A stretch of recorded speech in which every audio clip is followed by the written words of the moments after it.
नमस्कार, आप देख रहे हैं इंडिया टीवी। आपके साथ मैं हूं पंकज भार्गव।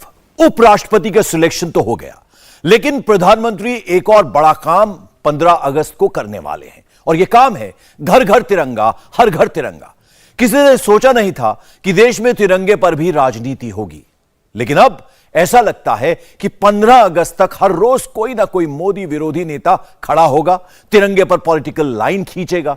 पिछले कुछ घंटों में अखिलेश यादव से लेकर महबूबा मुफ्ती तक, राहुल से लेकर ओवैसी तक, मोदी के हर सियासी विरोधी ने तिरंगे को मुद्दा बनाया, मगर सच नहीं दिखाया। सच यह है कि नई दिल्ली से लेकर कश्मीर तक मोदी ने तिरंगे को लेकर जो मूवमेंट शुरू की है, उसकी बहुत अच्छी तस्वीरें सामने आ रही हैं। सिख हो या मुसलमान हो, सब के सब मोदी की मुहिम से जुड़ गए हैं।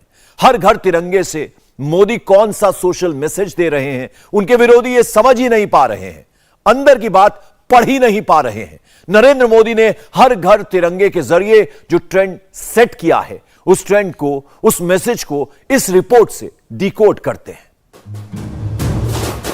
घर घर तिरंगा, रथ घर तिरंगा। सिख भाइयों ने थाम लिया तिरंगा, लहरा दिया जगह जगह तिरंगा, शहर शहर तिरंगा। यूपी की मुस्लिम बहनों ने लहराया तिरंगा, यूपी के मुस्लिम भाइयों ने कहा घर घर हर घर तिरंगा। कश्मीर में तिरंगा, लाल चौक पर तिरंगा, दिल्ली में तिरंगा, दिल्ली से बाहर तिरंगा, गली मोहल्लों में तिरंगा, जिधर देखो उधर बस तिरंगा ही तिरंगा। मोदी ने अचानक हर घर तिरंगा पर फोकस क्यों किया? लोगों ने मोदी के घर घर तिरंगा वाले मिशन को ओके क्यों किया? ये सिर्फ मोदी का एक मिशन नहीं है, इसके पीछे प्रधानमंत्री का पॉलिटिकल कैलकुलेशन है, एक बहुत बड़ा सियासी मैसेज है। मोदी का यह मैसेज खास तौर पर देश की माइनॉरिटी के लिए है, सिखों के लिए है, मुसलमानों के लिए है, किसानों के लिए है, हर उस वर्ग के लिए है जिसे मोदी के सियासी दुश्मनों ने अपना पॉलिटिकल हित साधने के लिए इस्तेमाल किया। एक बार नहीं, बार बार किया और आज भी कर रहे हैं। सैकड़ों की तादाद में जो बाइकर्स हैं तिरंगे के साथ इस वक्त दिल्ली की सड़कों पर दौड़ रहे हैं। जरा देखिए कि लोग यहाँ पर इसकी वीडियो भी बना रहे हैं। एक ऐसी विपक्षी पार्टी है जिसको लगता है कि हमारे परिवार का नाम होना चाहिए। आज जब तिरंगा का प्रधानमंत्री जी ने हर घर में तिरंगा को पहुंचाया है, ये तिरंगा हमारी शान है, अभिमान है और हमारी जान है। विपक्ष इसलिए डर गया क्योंकि एक परिवार के नाम से पूजा की जाती थी, कहा जाता था इस परिवार ने देश को आजाद कराया। अब लोगों को समझ में आया इस झंडे ने कराया, इस झंडे ने हमें एकजुट किया है, ये बसंती रंग ने हमें एकजुट किया है। अब ये बात समझ में आने लग पड़ी कि आप लोगों का अस्तित्व भी खतरे में है, इसलिए वो रो रहे हैं। अखिलेश यादव कह रहे हैं बीजेपी तिरंगा यात्रा के साथ दंगा यात्रा भी निकाल सकती है। जिसकी जैसी सोच होती है, जो काम करता है, वो सबके बारे में वैसे ही सोचता है। पिछले कुछ सालों में एक नया नैरेटिव देखने को मिला है। मोदी विरोध की सियासत करने वालों ने तिरंगे को देश की आन बान और शान नहीं, मोदी के खिलाफ पॉलिटिकल टूल, पॉलिटिकल हथियार के तौर पर इस्तेमाल किया। शाहीन बाग में मोदी पर हमले के लिए तिरंगे का इस्तेमाल, किसान आंदोलन में तिरंगे के बहाने मोदी पर प्रहार, विपक्षी पार्टियों के एंटी मोदी स्पॉन्सर्ड प्रोटेस्ट में भी तिरंगे के पीछे छिपकर ही मोदी पर अटैक। मोदी के सियासी दुश्मनों ने तिरंगे की आड़ में अगर सबसे ज्यादा किन्हीं दो समुदाय को भड़काया, बहकाया है, तो वो सिख समुदाय और देश का मुस्लिम समुदाय ही है। मोदी ने अपने विरोधियों के तिरंगे वाले पॉलिटिकल टूल का तोड़ निकाला और घर घर तिरंगा वाले out of the box idea से सबको चारों खाने चितका डाला। और ये तय मानिए कि हर घर तिरंगा वाला मिशन मोदी का एक और मास्टर स्ट्रोक साबित होगा। विरोधी जहां सोचना खत्म करते हैं, मोदी वहीं से एक बहुत बड़ी लाइन खींच देते हैं। घर घर तिरंगा, हर घर तिरंगा का सियासी असर सिख वोटर्स पर भी पड़ेगा, मुसलमान वोटर्स पर भी पड़ेगा और ये दोनों मिलकर मोदी वोट में ही कन्वर्ट होगा। मोदी का मैसेज क्लियर है, देश का झंडा ही लहराएंगे, उसे सियासत की खातिर न कॉम्प्रोमाइज करेंगे, न किसी को करने देंगे। असर देखिए, मोदी ने कहा नहीं कि देश में लगातार कई घंटों तक यही हैशटैग ट्रेंड करता रहा। एक दिन, 2 दिन, 3 दिन, घंटे बीतते रहे, लोग हर घर तिरंगा पर ही रिएक्ट करते रहे। मोदी के मास्टर स्ट्रोक से विरोधी सन्न रह गए। जल्दी जल्दी वो भी अपनी प्रोफाइल पिक बदलने लगे। राहुल ने डीपी बदली, तिरंगे के साथ नेहरू वाली फोटो फिट की। प्रियंका ने भी सेम टू सेम वही किया। कांग्रेस के हर छोटे से छोटे बड़े से बड़े नेता में मानो प्रोफाइल पिक चेंज करने का कंपटीशन शुरू हो गया। लेकिन मोदी विरोधियों से एक गलती हो गई। डीपी तो प्रधानमंत्री मोदी ने भी चेंज की, अपनी तस्वीर हटाई, तिरंगे की फोटो लगाई, मगर विरोधी तिरंगे के साथ अपने परिवार का ही प्रमोशन करने में बिजी हो गए। हर तरह से तिरंगे को साइडलाइन कर दिया, पंडित नेहरू पर पूरा फोकस रख दिया। सच तो यह है कि जब से मोदी ने हर घर तिरंगा की कॉल दी है, तब से ही लेफ्ट, राइट और सेंटर मोदी के सारे अपोनेंट्स पैनिक में हैं और इसी अफरा तफरी में वो बैक टू बैक लगातार गलतियां किए जा रही हैं।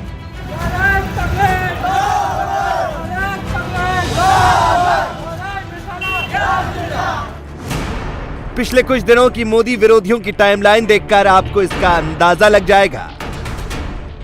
मोदी विरोधियों को पता है मोदी ने तिरंगे वाला मास्टर स्ट्रोक चला है, इसलिए अब मोदी को टारगेट करने के लिए आरएसएस को वेपन के तौर पर इस्तेमाल किया जा रहा है।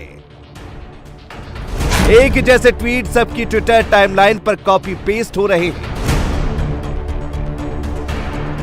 तिरंगा विरोधी भाजपा वाले हैशटैग के साथ नॉन स्टॉप आरएसएस पर कमेंट्स हो रहे हैं।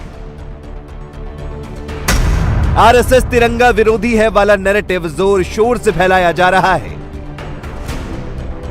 विरोधी जानते हैं कि प्रधानमंत्री मोदी खुद एक स्वयं सेवक रहे हैं और आरएसएस के साथ जुड़ाव और उसके प्रति लगाव को उन्होंने कभी छिपाया भी नहीं है। और अगर आज नरेंद्र मोदी हर घर तिरंगे की बात कर रहे हैं, देशवासियों को तिरंगा फहराओ का मैसेज दे रहे हैं, तो इसका सीधा सा मतलब है कि इस मुहिम को संघ का 100% समर्थन है।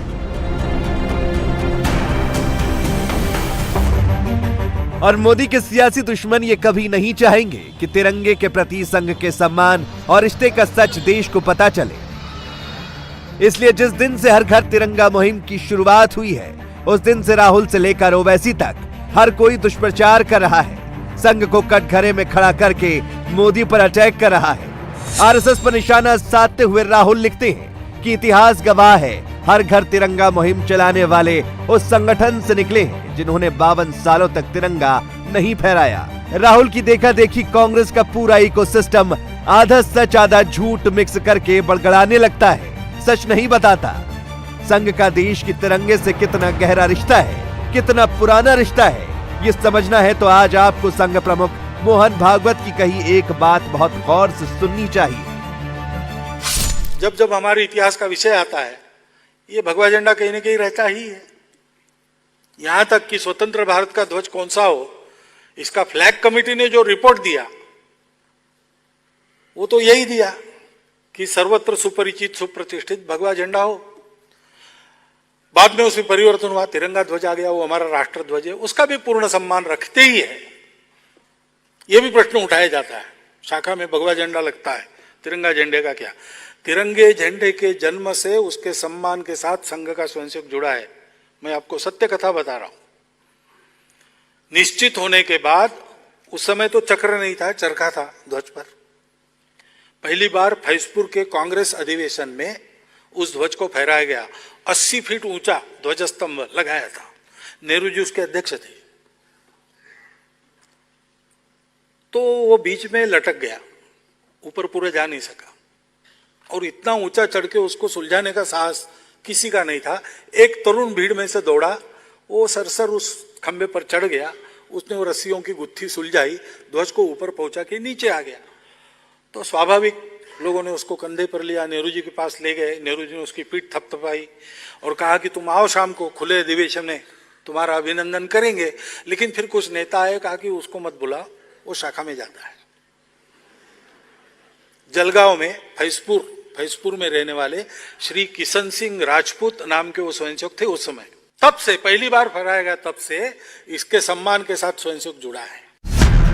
ओवैसी पहले कैमरे पर आते हैं, फिर ट्विटर पर आते हैं और आरएसएस को लेकर ये बताते हैं कि संघ तो तिरंगा नहीं, भगवा झंडे को राष्ट्रीय ध्वज बनाना चाहता था, मगर इसका फैक्ट चेक नहीं करते, पब्लिक को भ्रमित करते हैं।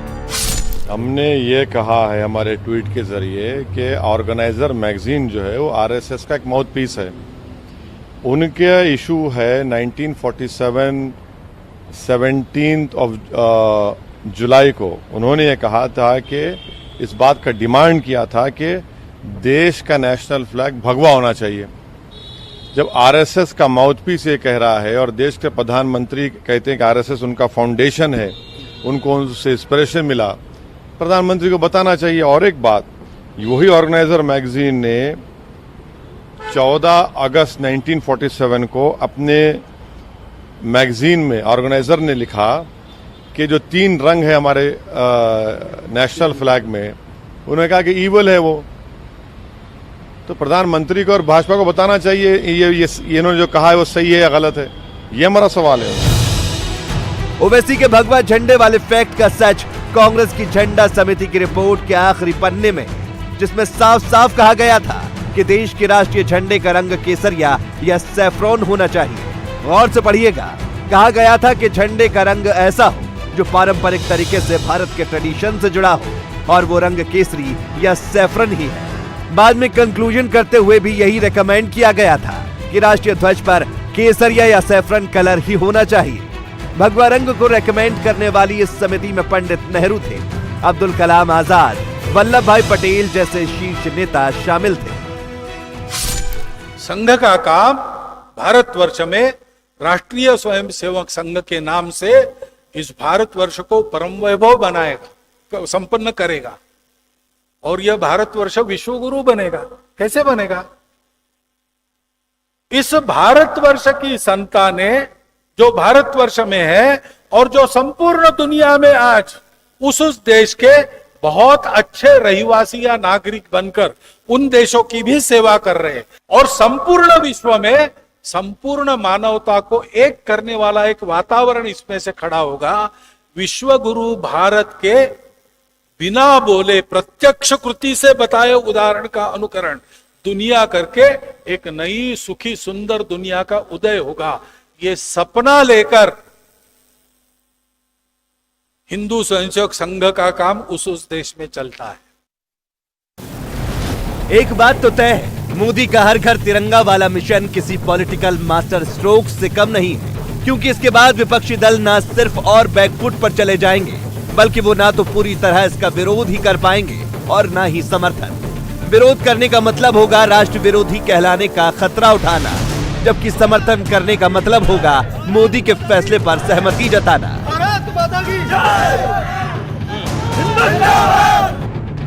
इन दिनों मोदी के सियासी विरोधी हर रोज कोई ऐसा मुद्दा खोजने के लिए संघर्ष कर रहे हैं जिसके जरिए वो आमजन की भावनाओं से जुड़ सके।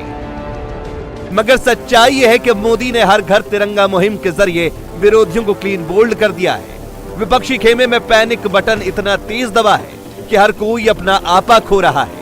एक एग्जाम्पल अखिलेश यादव का है। जो तिरंगा फहराने का कार्यक्रम चल रहा है, वहीं मैं सावधान करना चाहता हूं, ये भारतीय जनता पार्टी तिरंगा के साथ दंगा भी फैला सकती है। ये तिरंगा यात्रा के साथ साथ समाज में कहीं ऐसी घटना भी करा सकती है जिसमें समाज में दूरियां बन जाएं। आपको याद होगा कासगंज में भारतीय जनता पार्टी के लोग ही तिरंगा यात्रा के नाम पर वहां पर किस तरीके से हिंदू मुसलमान का दंगा कराया था। तो ये भारतीय जनता पार्टी के लोग तिरंगा यात्रा तो इसलिए निकाल रहे हैं क्योंकि उनकी जो जिससे वो पार्टी निकली है उसने कभी तिरंगा नहीं लगाया। अखिलेश कैमरे पर आकर हर घर तिरंगा को दंगा से जोड़ देते हैं, मोदी पर हमला करते हैं, मगर ट्विटर पर उसी तिरंगे के साथ अपनी फोटो लगवाकर अगस्त क्रांति की कॉल कर देते हैं। हर घर फहराएं राष्ट्रीय ध्वज वाला टैक्स लिखकर खुद को प्रमोट करते हैं, और अगले ही पल एक बार फिर झंडे वाला टैक्स फिट करके एजेंडा वाला ट्वीट कर देते हैं।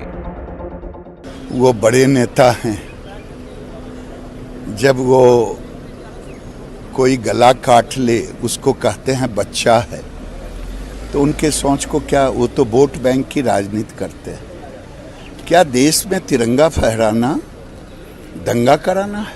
अगर ये दंगा कराना है तो ये तिरंगा 13, 14, 15 को करोड़ों घरों में फहरेगा और सब अपने को कहेगा मैं तिरंगा फहरा रहा हूँ, मैं तिरंगा फहरा रहा हूँ, मैं तिरंगा फहरा रहा हूँ, मैं देश की कुर्बानी को याद कर रहा हूँ। अखिलेश देखो, आप सोचिए ये लाइन सुन के कि तिरंगा यात्रा दंगा यात्रा है, ये सुन के भारत के उन परिवारों का क्या हो रहा होगा जिन्होंने इस तिरंगे की शान के लिए हंसते हंसते कुर्बानियां दे दी।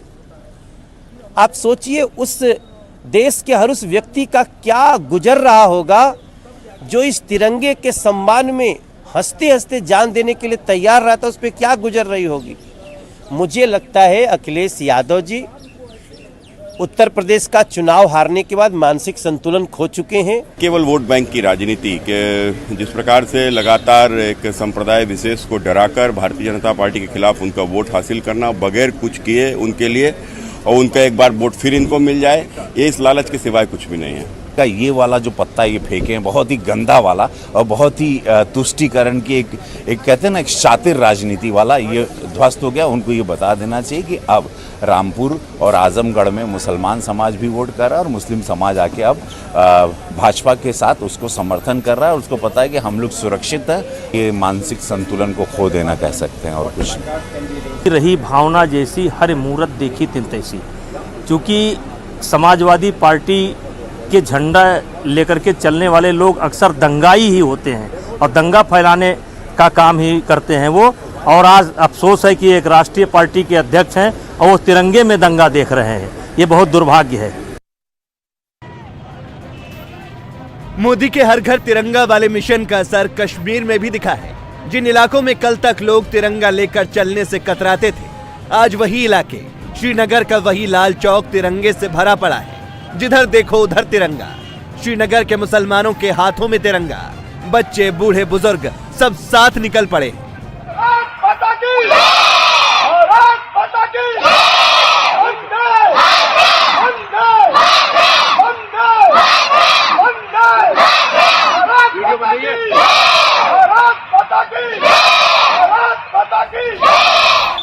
जाहिर है जब मोदी का मिशन तिरंगा कश्मीर में हिट हो रहा है तो महबूबा मुफ्ती को अच्छा कैसे लगता। राहुल की तरह महबूबा मुफ्ती ने भी अपनी डीपी चेंज की। तस्वीर में मुफ्ती मोहम्मद सईद के साथ पीएम मोदी की तस्वीर तो लगाई, मगर तिरंगे के साथ जम्मू कश्मीर के अमान्य हो चुके झंडे को भी चिपका डाला और कैमरे पर आकर वही पुराना राग अलापा। आने वाले वक्त में जो इस मुल्क का कॉन्स्टिट्यूशन है उसको भी बीजेपी खत्म करेगी और जो कॉन्स्टिट्यूशन यहाँ जमहूरियत और सेक्युलरिज्म पे इस मुल्क की बुनियादें रखी हैं, उस कॉन्स्टिट्यूशन को खत्म करके ये इसको एक मजहबी मुल्क बनाएंगे। और जो तिरंगा आज आप शान से लहरा रहे हैं, इस तिरंगे को भी बदल के ये भगवा तिरंगा लाएंगे, भगवा झंडा लाएंगे और उसके बाद आप देखते रह जाओगे। अगर अभी भी आप नहीं जागोगे हिंदुस्तान वालों, तो बहुत कुछ मिट जाएगा, कुछ भी नहीं रहेगा, कुछ भी नहीं रहेगा। विरोधी कितना भी शोर क्यों ना मचाए, तिरंगे को लेकर जो मन में आए वो फैलाएं, लेकिन इतना तो कंफर्म है मोदी के इस मास्टर स्ट्रोक ने सबका सुख चैन छीन लिया है। राष्ट्रवाद की पिच पर मोदी के सामने कोई नहीं टिकता दिख रहा। सार्वजनिक स्थानों पर भारत माता की जय बोलना हो या राष्ट्रगान का सम्मान करना हो, मोदी इस जनभावना को अपने पक्ष में करने के लिए राष्ट्रवाद का बहुत चतुराई से इस्तेमाल कर चुके हैं। अलग अलग सर्वे से भी पता चलता है कि भारत माता की जय बुलवाने को भारतीयों का भरपूर समर्थन हासिल है। एक सर्वे में लगभग 50% लोगों ने कहा कि जो ये नारा लगाने से इनकार करता हो उसे सजा मिलनी चाहिए। राष्ट्रगान को लेकर हुए एक सर्वे में 59% लोगों ने कहा कि जो राष्ट्रगान के समय अपने स्थान पर उठ खड़ा नहीं होता उसे सजा दी जाए।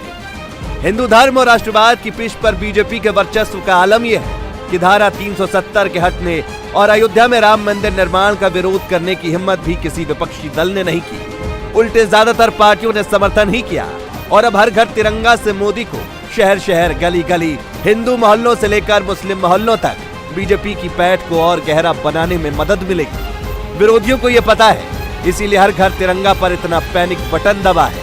बाइक रैली में इसमें आपको हर उम्र के लोग नजर आएंगे, लेकिन जो यूथ के अंदर जो जोश दिख रहा है वो जबरदस्त है। और जो केसरिया साफा आप देख रहे हैं, ये केसरिया साफा है देश की वीरता का, जो ये बताता है कि आज भी देश के हर एक व्यक्ति के अंदर, हर एक यूथ के अंदर देश के लिए एक जज्बा है।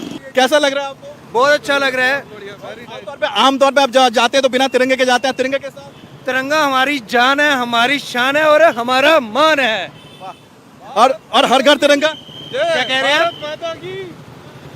हाँ जी, जज्बा भी है। अच्छा बताइए कि जो 75 साल का जो महोत्सव है उसमें जो हर घर तिरंगा जो मूवमेंट एक किया गया है उसको लेकर क्या सोचिए? 150 करोड़ जनता के हर घर घर में ये तिरंगा लहराएगा इस बारी।